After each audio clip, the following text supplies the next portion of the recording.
Olá a todos, e hoje nós vamos ver a nossa última aula, que é sobre sexualidade e responsabilidade. O primeiro tópico dessa nossa aula é cuidando de si mesmo. Nesse tópico, é importante a gente falar que as transformações físicas, sociais, emocionais que vão caracterizar a adolescência, elas sempre vão vir acompanhadas de muitas responsabilidades e muitas dúvidas. E por isso mesmo que é muito importante que o adolescente ele converse com pessoas que sejam pessoas de confiança. Todo adolescente ele tem o direito de ser atendido na rede de saúde pública. Né? E os profissionais dali, né, os profissionais de saúde, eles estão muito aptos a tirar todas as dúvidas com relação às mudanças que sejam físicas ou até mesmo emocionais que caracterizam a adolescência. O início da vida sexual, ele precisa ser acompanhado de uma orientação. Para quê, né? Sobre o que é essa orientação? Primeiro, sobre os métodos anticoncepcionais, aqueles voltados para evitar uma gravidez, e também métodos de prevenção das doenças ou infecções sexualmente transmissíveis, que nós já falamos sobre essas doenças. O Ministério da Saúde, ele recomenda que seja utilizada uma dupla proteção. O que isso significa? Que sejam utilizados dois métodos. O primeiro é o uso de um preservativo, que seja masculino ou feminino, a camisinha, e que esse também seja associado a um outro método anticoncepcional. Lembrando, o preservativo é o único método que protege contra a gravidez e também protege contra as doenças sexualmente transmissíveis. Então, certo é a gente combinar dois métodos, né? A camisinha e um outro método que seja anticoncepcional. A escolha desse método anticoncepcional precisa ser orientada por um profissional de saúde, né? Então, a gente não pode tomar qualquer decisão sozinho, né? A gente tem que pensar junto com um profissional da saúde. E a responsabilidade pela prevenção de uma gravidez, ela tem que ser do casal, né? Então, nem somente do homem, nem somente da mulher. O Brasil é um dos países do mundo com a maior taxa de gravidez na adolescência. De acordo com os dados da ONU, né, as Organizações das Nações Unidas, de cada 5 bebês nascidos no Brasil, um bebê é filho de uma mãe ainda adolescente. A gravidez na adolescência, ela vai apresentar vários riscos, tanto para a mãe quanto para o bebê, porque o sistema reprodutor da menina, da adolescente, ele ainda está muito imaturo, né? Embora ela possa engravidar, o sistema genital ele ainda não está completamente formado. De acordo com os especialistas, as adolescentes elas representam o grupo de maior risco e principalmente as meninas de 11 a 15 anos de idade.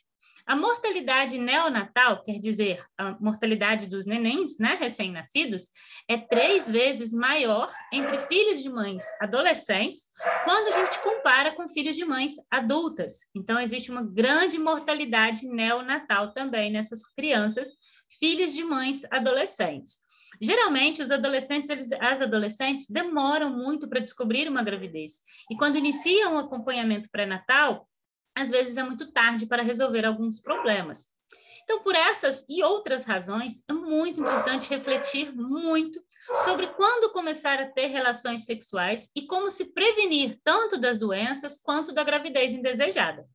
Uma gravidez precoce, ela pode ser resultado tanto da adoção de métodos da não adoção, né, dos métodos anticoncepcionais, no caso de não se usar nenhum método contraceptivo, ou pode ser resultado também do uso incorreto de um determinado método, né, usar a camisinha errado, o anticoncepcional de forma errada, por isso é importante a orientação de um profissional da saúde, mas a gravidez também pode ser resultado de um caso de violência sexual. Nesse caso de violência sexual, é importante que após a ocorrida a violência, a adolescente ela não tome banho e procure imediatamente um serviço de saúde, para que ela possa receber o atendimento médico e psicológico adequado. A responsabilidade pela escolha do método anticoncepcional, o uso correto, precisam ser acompanhadas e compartilhadas pelo casal, né? Bem como as responsabilidades pelos cuidados e pela criação do bebê, caso aconteça uma gravidez. Quando a gravidez já acontece, é muito importante buscar auxílio dos familiares, buscar ajuda, né? Porque os familiares, eles podem, por causa da sua experiência, dar apoio emocional e ajudar os futuros pais a planejar como vão enfrentar essa nova fase da vida. Em situações como essa, de uma gravidez na adolescência, é muito importante evitar o isolamento. né? Então, é muito importante que se busque informações, apoio e ajuda. A gestante, ela deve realizar os exames pré-natais que são necessários, exames de sangue, ultrassonografia, em alguns casos até mesmo raio-x. Então, ela precisa realizar todos os exames pré-natais necessários e ser acompanhada por um ginecologista durante toda a sua gestação. Esse profissional, ele poderá responder todas as dúvidas sobre a gravidez e também sobre o parto, além de fornecer, né, orientações específicas para a mãe adolescente. O Ministério da Saúde, a Prefeitura, o governo, várias organizações, eles desenvolvem programas de educação sexual e também de planejamento familiar para adolescentes, oferecendo muitas vezes um apoio médico e psicológico, tanto para as gestantes como para os seus bebês. O segundo tema importante que a gente vai tratar hoje é a respeito da sexualidade. A sexualidade, ela é uma característica somente humana, né? E ela é uma característica extremamente complexa. Por que ela é tão complexa? Porque ela vai envolver vários aspectos e não somente a biologia. A sexualidade, ela envolve aspectos que são biológicos, que são culturais, históricos e até mesmo sociais. Então, biologicamente, né, dentro da biologia, os seres humanos eles são divididos em machos e fêmeas, né, em homens que carregam os cromossomos X e Y, e as mulheres, que são as fêmeas, que carregam os cromossomos XX. Esse é o chamado sexo biológico. Então, homens são XY e as mulheres são XX. Isso é determinado geneticamente no momento da fecundação. Então, existem cromossomos femininos e cromossomos masculinos. O sexo biológico ele vai determinar algumas características biológicas, como o sistema genital, né, se é masculino, se é feminino, os hormônios sexuais, que também são diferentes e vão ser produzidos pelo corpo. Mas existem outros aspectos da sexualidade, como, por exemplo, o gênero. Já o gênero, ele vai ser um conceito que está relacionado à construção social do sexo biológico. Ou seja, quando os aspectos sociais, culturais e até mesmo histórico vão definir quais são os elementos que fazem parte do universo masculino e feminino. Né? Então, a questão de gênero ela vai mudar ao longo do tempo e de acordo com as culturas. Cada cultura tem uma construção do que é o gênero feminino, do que é o gênero masculino. Isso muda ao longo do tempo também.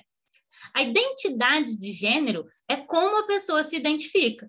Né? Então, ela pode ser do sexo feminino, nascer com o sexo biológico feminino, se identificar com o sexo feminino, ou não. Né? Existem pessoas que não se identificam com o sexo biológico.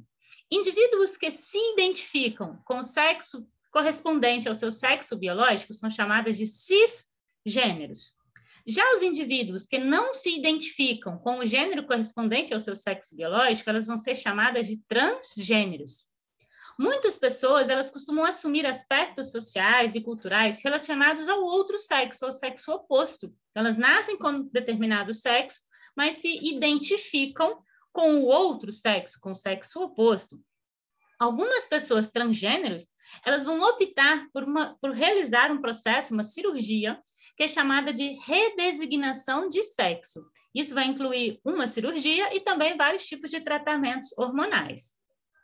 Existe um outro conceito também, que é a orientação sexual. A orientação sexual, ela vai se referir ao gênero pelo qual a pessoa se sente atraída afetivamente e sexualmente. Os heterossexuais ou heteroafetivos vão ser aquelas pessoas que sentem atração por pessoas do gênero oposto. Já os homossexuais ou homoafetivos vão ser pessoas que sentem atração por pessoas que são do mesmo gênero. E existem ainda os bissexuais ou biafetivos, que são pessoas que sentem atração por pessoas de ambos os gêneros. Então, só para ficar claro, né? Existe o sexo biológico, que é a genitália, né? O sistema genital e os cromossomos com os quais a pessoa nasceu. Então, existe o macho e a fêmea, e ainda existem situações genéticas de intersexualidade. Existe a orientação sexual, que indica pelo que você sente atração, né? Então, ela mostra para que lado, por isso é uma orientação, para que lado a sua sexualidade está orientada, se é homossexual, se é heterossexual ou se é bissexual. E existe a identidade de gênero. É a maneira como você se enxerga, o gênero, como você se identifica fazendo parte. Existe o gênero masculino, feminino E existem pessoas que se identificam com mais de um gênero, né? Que é o caso dos travestis. Ou existem pessoas que não se identificam com nenhum dos dois gêneros, né? Então, percebam como a sexualidade ela é complexa, né? Somente aqui a gente está abordando 3 pontos: identidade de gênero, orientação sexual e sexo biológico. Ainda existem outros. A forma como os indivíduos expressam a sua sexualidade depende de vários fatores que estão associados. E é muito importante a gente reconhecer que não existe um único modo de expressar a sexualidade e que todas as formas de expressar a sexualidade, elas devem ser igualmente aceitas e respeitadas. Um último conceito, para a gente finalizar, é o conceito de consentimento, né? O consentimento é a concordância, né? Então, qualquer relação ou qualquer relacionamento, qualquer toque, ela precisa de consentimento. E para que haja o consentimento, é importante que todas as partes envolvidas elas tenham consciência plena do que está acontecendo. Né? É também importantíssimo que todas as pessoas envolvidas no ato em si concordem, né? De forma mútua. Então, as duas pessoas têm que concordar e que isso seja feito de forma voluntária. Tudo diferente disso é assédio. Né? Então, dentro do consentimento, as pessoas envolvidas elas precisam ter a intenção de realizar e saber como e o que está sendo feito. Qualquer coisa fora disso é assédio. E qualquer caso de assédio precisa ser comunicado à família, à escola ou direto à polícia. Então, é isso. Qualquer dúvida que tiverem, podem me enviar.